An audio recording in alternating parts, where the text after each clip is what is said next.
പിതാവിൻ്റെയും പുത്രൻ്റെയും പരിശുദ്ധാത്മാവിൻ്റെയും നാമത്തിൽ ആമേൻ. ഈശോയിൽ ഏറ്റവും പ്രിയമുള്ള സഹോദരങ്ങളെ, ഉറവിടങ്ങളിലേക്ക് പ്രാർത്ഥനാപൂർവം സ്വാഗതം. യോഹന്നാൻ്റെ സുവിശേഷ വചന പഠനമാണ് നമ്മൾ നടത്തിക്കൊണ്ടിരിക്കുന്നത്.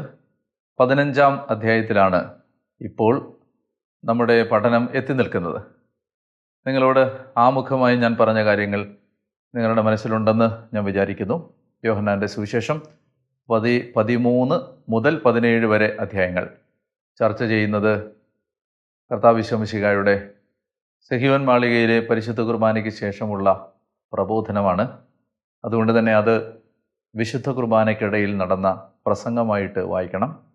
കർത്താവ് ദീർഘമായ ഒരു സംഭാഷണം മാളിക മുറിയിൽ ആരംഭിച്ച് ഗത്സമൻ തോട്ടത്തിൽ അവസാനിക്കുന്ന വിധത്തിൽ ശിഷ്യന്മാരോട് നടത്തുമ്പോൾ അത് വിശുദ്ധ കുർബാന ജീവിതം നയിക്കുന്ന നമുക്ക് കൂടുതൽ പാഠങ്ങൾ മനസ്സിലാക്കി തരുന്ന മനോഹരമായ ഒരു അധ്യയനം, ഒരു പ്രബോധനമായി നമുക്ക് കാണാനായിട്ട് പരിശ്രമിക്കാം. നമുക്ക് ഇന്ന് പഠിക്കാനുള്ളത് 11 മുതലുള്ള വാക്യങ്ങളാണ്. ഇത് ഞാൻ നിങ്ങളോട് പറഞ്ഞത് എൻ്റെ സന്തോഷം നിങ്ങളിൽ കുടികൊള്ളാനും നിങ്ങളുടെ സന്തോഷം പൂർണ്ണമാകാനും വേണ്ടിയാണ്. ഇത് ഞാൻ നിങ്ങളോട് പറഞ്ഞത് ഏത്? കർത്താവ് ഇത്രയും നേരം പറഞ്ഞുകൊണ്ടിരുന്നത് എന്തിനെക്കുറിച്ചാണ്? കർത്താവ് പറഞ്ഞുകൊണ്ടിരുന്നത് ഫലം പുറപ്പെടുവിക്കുന്ന ഒരു ക്രിസ്തീയ ജീവിതമാകാൻ നമ്മൾ എന്ത് ചെയ്യണം എന്നാണ് പറഞ്ഞുകൊണ്ടിരുന്നത്. ഫലം പുറപ്പെടുവിക്കുന്നവരാകാൻ നമ്മൾ ചെയ്യേണ്ടത്, നമ്മൾ ക്രിസ്തുവിൽ വസിക്കണം. ക്രിസ്തുവിൽ നമ്മൾ വസിക്കുമ്പോൾ നമ്മൾ ധാരാളം ഫലം പുറപ്പെടുവിക്കും. അതുവഴി പിതാവ് മഹത്വപ്പെടും. നമ്മൾ ഈശോയുടെ നാമത്തിൽ ചോദിക്കുന്നതെല്ലാം പിതാവ് നമുക്ക് തരും. അതുപോലെ തന്നെ നമ്മൾ അവൻ്റെ സ്നേഹത്തിൽ നിലനിൽക്കാൻ കഴിയും.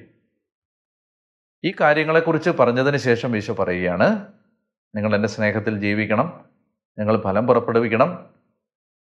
ഈ കാര്യങ്ങൾ ഞാൻ നിങ്ങളോട് പറഞ്ഞത് 2 കാര്യങ്ങൾക്ക് വേണ്ടിയാണ്. ഒന്ന്, എൻ്റെ സന്തോഷം നിങ്ങളിൽ കുടികൊള്ളാനും നിങ്ങളുടെ സന്തോഷം പൂർണ്ണമാകാനും വേണ്ടിയാണ്. എൻ്റെ സന്തോഷം. നമുക്കറിയാം, ലോകത്ത് ഒരുപാട് കാര്യങ്ങളിൽ നമുക്ക് സന്തോഷിക്കാൻ കഴിയും. ഭൂമിയിൽ നമുക്ക് സന്തോഷിക്കാനുള്ള ഒത്തിരി കാര്യങ്ങൾ ഈ ഭൂമി നമുക്ക് തരും. പക്ഷെ ആ സന്തോഷത്തിൻ്റെ എല്ലാം പ്രത്യേകത, അത് കുമിള പോലെ വേഗം അവസാനിക്കുന്ന സന്തോഷമാണ്. ആ സന്തോഷത്തിന് ആയുസില്ല. ആ സന്തോഷം ഒരല്പനേരം കഴിയുമ്പോൾ നമ്മളെ മ്ലാനവദനരാക്കി മാറ്റുന്ന സന്തോഷമാണ്. ക്രിസ്തുവിൻ്റെ സന്തോഷം, ക്രിസ്തുവിൽ കുടികൊള്ളുന്നതായി പറയുന്ന സന്തോഷത്തിൻ്റെ പ്രത്യേകത കർത്താവ് പറയുകയാണ്, അത് എന്നിൽ നിന്ന് എടുത്തു കളയാൻ ആർക്കും കഴിയാത്ത സന്തോഷമാണ്. അത് പിതാവിൻ്റെ ഹിതം അനുസരിക്കുന്നതിലുള്ള സന്തോഷമാണ്. അത് പിതാവ് പറഞ്ഞതെല്ലാം പറയുന്നതിലുള്ള സന്തോഷമാണ്. പിതാവിൻ്റെ ഇഷ്ടം നിറവേറട്ടെ എന്ന് പ്രാർത്ഥിക്കുന്നതിൻ്റെ സന്തോഷമാണ്.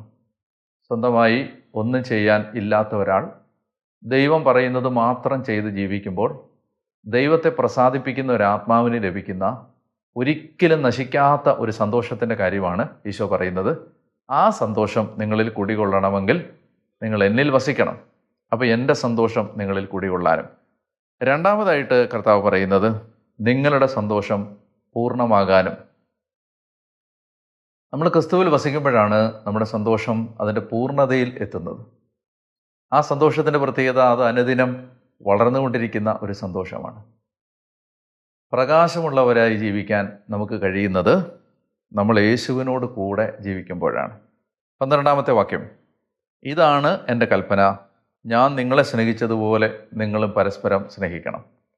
ഫലദായകമായ ക്രിസ്തീയ ജീവിതത്തിൻ്റെ ഏറ്റവും പ്രധാനപ്പെട്ട ഒരു ഘടകമായി ഈശോ പറയുകയാണ്, ഞാൻ നിങ്ങളെ സ്നേഹിച്ചു, അതുപോലെ നിങ്ങളും പരസ്പരം സ്നേഹിക്കണം. ഇവിടെ നിങ്ങളെ ഞാൻ എങ്ങനെയാണ് സ്നേഹിച്ചത്? അത് നമ്മൾ 9-ാമത്തെ വാക്യത്തിൽ കണ്ടിരുന്നു. അതായത് പിതാവ് എന്നെ സ്നേഹിച്ചതുപോലാണ് ഞാൻ നിങ്ങളെ സ്നേഹിച്ചത്. അപ്പോൾ ഞാൻ നിങ്ങളെ സ്നേഹിച്ചതുപോലെ മറ്റുള്ളവരെയും സ്നേഹിക്കണം. എങ്ങനെയാണ് സ്നേഹിക്കേണ്ടത്? പരിധിയില്ലാതെ സ്നേഹിക്കണം, പരിമിതികളില്ലാതെ സ്നേഹിക്കണം, വ്യവസ്ഥകളില്ലാതെ സ്നേഹിക്കണം. ഇത് ഒരു മനുഷ്യൻ്റെ ജഡത്തിന് അസാധ്യമായ കാര്യമാണ്. ഈ അസാധ്യമായ കാര്യം, ഈ സ്നേഹം ജീവിക്കാൻ, ഈ അഗാപ്പെ ജീവിക്കാൻ നമുക്ക് കഴിയുന്നത് വിശുദ്ധ കുർബാനയിൽ ഈശോ തൻ്റെ ശരീരം നമുക്ക് തരുമ്പോൾ മാത്രമാണ്. നമ്മുടെ ശരീരത്തിന് കഴിയാത്തത് യേശുവിൻ്റെ ശരീരം നമ്മിൽ പൂർത്തിയാക്കുകയാണ്.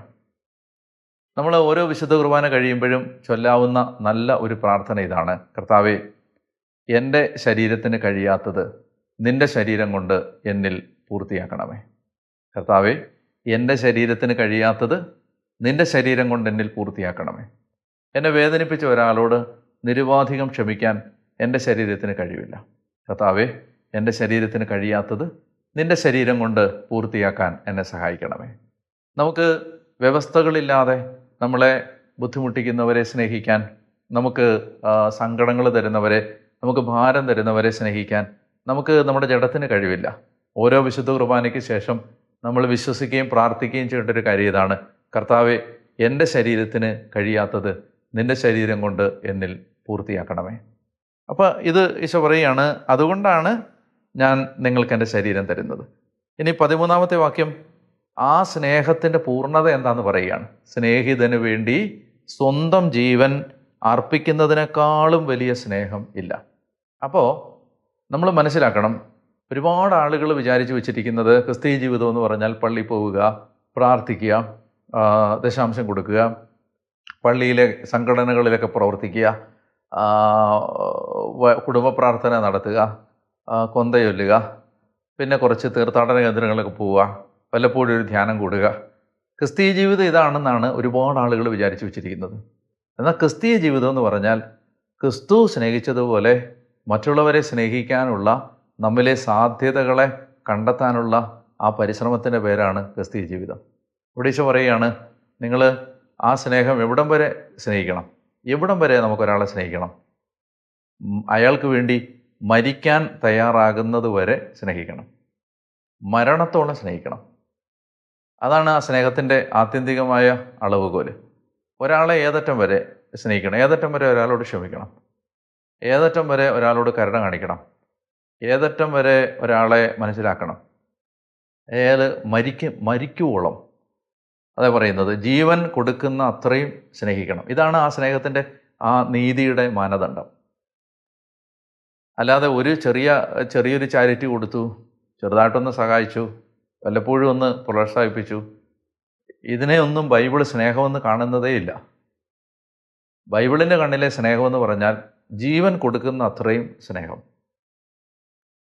അയാളുടെ ഒരു നിലവാരവും നോക്കാതെ സ്നേഹിക്കുന്ന ഒരു സ്നേഹം, തിരിച്ചു കിട്ടുമെന്ന് പ്രതീക്ഷിക്കാതെ കൊടുക്കുന്ന സ്നേഹം, പ്രതിഫലം പ്രതീക്ഷിക്കാതെ കൊടുക്കുന്ന സ്നേഹം, തിരിച്ച് തുപ്പലും മുറിവും ചാട്ടയടിയും കുന്തം കൊണ്ടുള്ള കുത്തും ഒക്കെ കിട്ടിയാലും പിന്നെയും സ്നേഹിക്കുന്ന സ്നേഹം. ഇങ്ങനെയുള്ള ഒരു സ്നേഹത്തിൻ്റെ അനന്ത സാധ്യത നമ്മളിൽ നിന്ന് ഉറവ പൊട്ടി ഒഴുകാൻ നമ്മളെ സഹായിക്കേണ്ടതാണ് വിശുദ്ധ കുർബാന. സങ്കടമെന്ന് പറയട്ടെ, ആ കുർബാനയുടെ പേരിലാണ് നമ്മളിപ്പോൾ തല്ലുകൂടിക്കൊണ്ടിരിക്കുന്നത്. അതായത് നമ്മളിലെ ഏറ്റവും ഉത്തമമായ സ്നേഹത്തിൻ്റെ അനന്ത സാധ്യതകൾ നമ്മളിൽ നിന്ന് ഊറിയൊഴുകുന്ന വിധത്തിൽ നമ്മളെ രൂപപ്പെടുത്തേണ്ടതാണ് കുർബാന. അപ്പോൾ വിശുദ്ധ കുർബാന കഴിഞ്ഞ് പള്ളിയിൽ വഴക്ക് എന്ന് പറയുന്നത് ചിന്തിക്കാൻ പോലും പറ്റാത്ത കാര്യമാണ്. വിശുദ്ധ കുർബാന കഴിഞ്ഞ 2 പേർക്കിടയിൽ ഒരകലമുണ്ടെന്ന് പറയുന്നത് ചിന്തിക്കാൻ പോലും പറ്റാത്ത കാര്യമാണ്. കഥ പറയുകയാണ്, അതായത് അതുകൊണ്ടാണ് പറഞ്ഞേ, നിങ്ങൾ ബലിയർപ്പിക്കാൻ പോകുമ്പോൾ സഹോദരന് നിന്നോട് എന്തെങ്കിലും വിരോധം ഉണ്ടെങ്കിൽ, നിങ്ങളത് ശ്രദ്ധിച്ച് വായിച്ചിട്ടുണ്ടെന്ന് ഞാൻ വിചാരിക്കുന്നു. നിനക്ക് നിൻ്റെ സഹോദരനോട് വിരോധം ഉണ്ടോയെന്നല്ല പറഞ്ഞിരിക്കുന്നത്. നിൻ്റെ സഹോദരന് നിന്നോട് വിരോധം ഉണ്ടെങ്കിൽ എന്ന് പറഞ്ഞാൽ ഇൻഡയറക്റ്റ് ആയിട്ടെങ്കിലും അവൻ്റെ വിരോധം നീ സമ്പാദിച്ചിട്ടുണ്ടെങ്കിൽ, നീ ഒന്നും ചെയ്തിട്ട് പോലും ആവത്തില്ല. ഈ വിരോധത്തിൻ്റെ കാരണം നീ പോലും അല്ല, അയാൾ നിന്നോട് വിരോധം കാണിക്കുകയാണ്. അങ്ങനാണെങ്കിൽ പോലും നിനക്ക് ബലിയർപ്പിക്കാൻ യോഗ്യതയില്ല എന്ന് പറയുന്നൊരു പുസ്തകമാണ് ബൈബിൾ. അപ്പം നമ്മൾ ആലോചിച്ച് നോക്കണം, 10-20 നൂറ്റാണ്ട് കൊണ്ട് നമ്മൾ എന്തോരം ക്രിസ്തുവിൻ്റെ ഓപ്പോസിറ്റ് ഡയറക്ഷനിലേക്കാണ് നടന്നുപോയത്. ക്രിസ്തു നടന്നുപോയ വഴികളുടെ വിപരീത ദിശയിലേക്കല്ലേ നമ്മളെല്ലാം നടന്നുപോയത്. അപ്പോൾ അത് ഈ കുർബാനയുടെ കോണ്ടെക്സ്റ്റിൽ വേണം ഇതെല്ലാം വായിക്കാൻ. വിശുദ്ധ കുർബാന അർപ്പിക്കുന്ന ഒരു ജനത്തിന് വഴക്കടിക്കാൻ അവകാശമില്ല. വിശുദ്ധ കുർബാന അർപ്പിക്കുന്ന ഒരു ജനത്തിന് സ്നേഹം മുറിഞ്ഞു പോകുന്ന ഒന്നും ചെയ്യാൻ അവകാശമില്ല. അപ്പോൾ ഇത് രണ്ടും തമ്മിൽ ഒത്തുപോകത്തില്ല എന്ന് അസന്ദിഗ്ധമായി പ്രഖ്യാപിക്കുന്ന ഒരു ഗ്രന്ഥമാണ് ഇത്. അപ്പോൾ കർത്താവ് പറയാണ്, സ്നേഹിതർക്ക് വേണ്ടി ജീവൻ അർപ്പിക്കുന്നതിനേക്കാളും വലിയ സ്നേഹം ഇല്ല. മരിക്കുന്നത് വരെ, മരണം ഏറ്റെടുക്കുവോളം ഒരാളെ സ്നേഹിക്കണം. അടുത്ത വാക്യം, ഞാൻ നിങ്ങളോട് കൽപ്പിക്കുന്നത് നിങ്ങൾ ചെയ്യുന്നെങ്കിൽ നിങ്ങൾ എൻ്റെ സ്നേഹിതരാണ്. നിങ്ങളെൻ്റെ സ്നേഹിതരായിട്ട് മാറുന്നു. യേശുവിൻ്റേതെന്ന് അവകാശപ്പെടാൻ നമുക്ക് കഴിയുന്നത് ഈ കൽപ്പന നമ്മൾ എത്രമാത്രം ജീവിതത്തിൽ ശിരസാവഹിക്കുന്നു എന്നതിൻ്റെ അടിസ്ഥാനത്തിലാണ്. എനിക്ക് അറിഞ്ഞുകൂടാ എത്രമാത്രം ഇത് മനുഷ്യരുടെ മനസ്സിൽ കയറിയിട്ടുണ്ട്, എത്രമാത്രം ഇങ്ങനെ ഒരാൾ ചിന്തിക്കുന്നുണ്ട് എന്ന് നമുക്ക് പലപ്പോഴും ധാരണകളില്ല.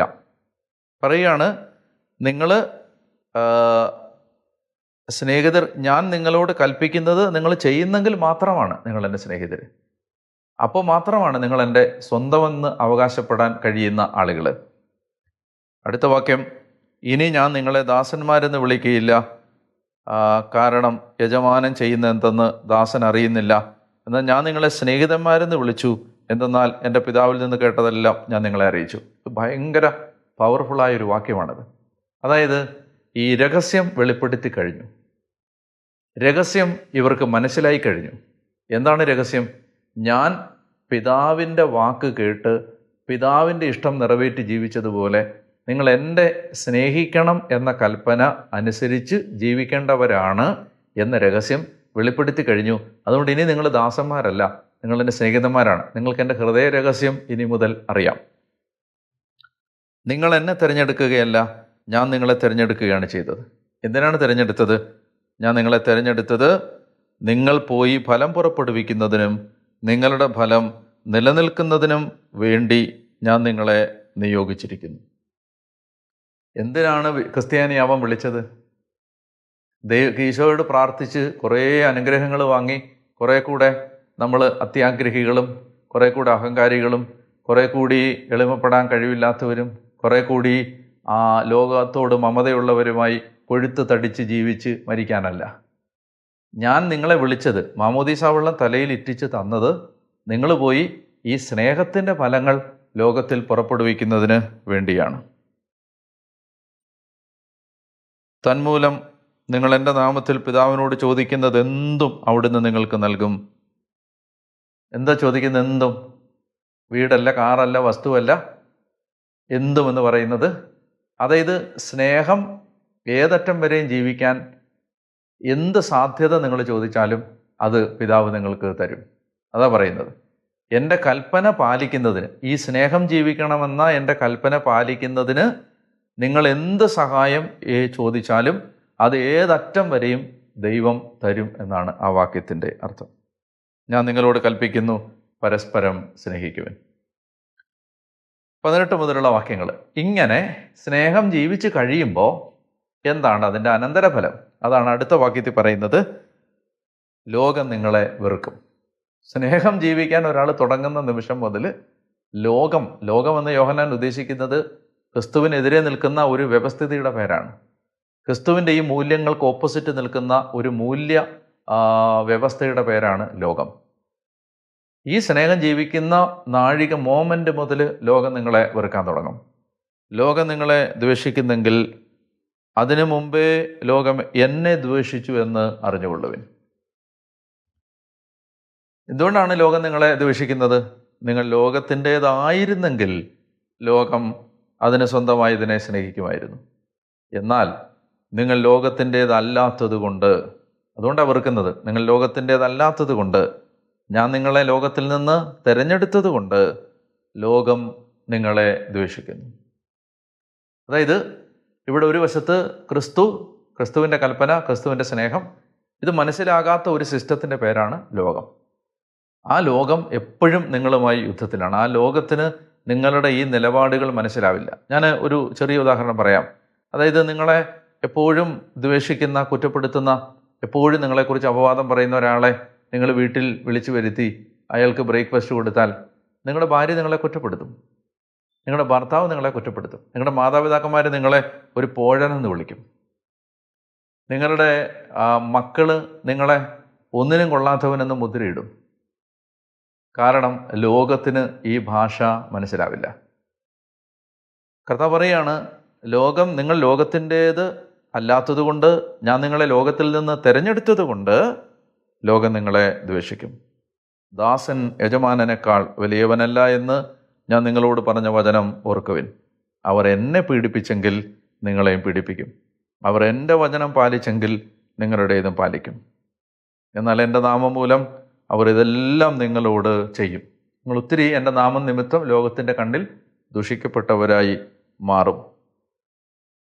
കാരണം എന്നെ അയച്ചവനെ അവർ അറിയുന്നില്ല, പിതാവിനെ അറിയുന്നില്ല, യേശുവിനെ അറിയുന്നില്ല, യേശു എന്ത് ആവശ്യപ്പെടുന്നുവെന്ന് അറിയുന്നില്ല.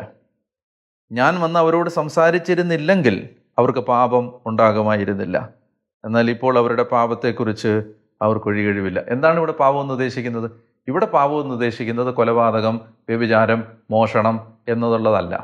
ഇവിടെ പാപം എന്ന് ഉദ്ദേശിക്കുന്നത് സ്നേഹിക്കാത്ത ഏത് ജീവിതത്തെയും നമുക്ക് വിളിക്കാം, ആ ജീവിതം പാപത്തിലാണ്. ക്രിസ്തു ആവശ്യപ്പെടുന്ന സ്നേഹത്തിൻ്റെ നിലവാരം ജീവിക്കാൻ പരിശ്രമിക്കാത്ത ഏത് ജീവിതവും പാപത്തിലാണ്.